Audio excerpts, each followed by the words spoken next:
Живееме во време на лесно губење на идентитетот, верата и нацијата и се потешкото создавање на сопствениот идентитет, особено кај младите.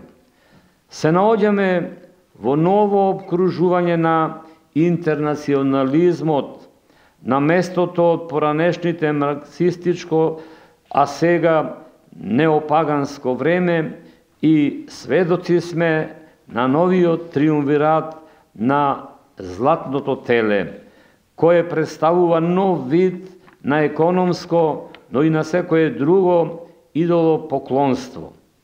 Нападнати со силни звуци и силна храна, од утро исполнети со грижи, проблеми и конфликти, внатрешни и надворешни, уште во вечерните часови сме исцрпени телесно и душевно, неспособни да им подадеме љубов на децата или на брачниот другар, сопатник, дотолчени со плитки, банални и лажни телевизиски емисии, па се прашуваме каде уште можеме да најдеме катче за мир и моменти за одмор.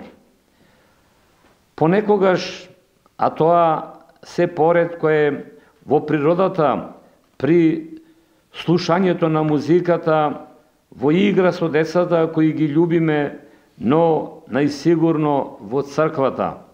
Било во неа да влегуваме кога е таа празна, за да можеме во целосна тишина на присуството на светителите од иконите и фреските да го доживеме мирот и интимната молитва. Или во неделите и празничните денови на литургијата, кога сите заедно со црковниот хор собрани во заедничка љубов кон Бога и светите, да си ги одмориме душите и телата на најприроден начин, собирајќи сила, Божја енергија, за да им одолееме на искушенијата кои неизбежно не чекаат во наредните 6 дена. Толку многу лоши навики во текот на нашиот курс или долг живот сме стекнале, од кои тешко се ослободуваме, ако и воопшто сакаме од нив да се ослободиме. Во овој јубилеен период изградени се повеќе од 150 цркви и манастири во Преспанско-Пелагониската епархија и преку 30 во Австралија и Австралиско-Новозеландската епархија.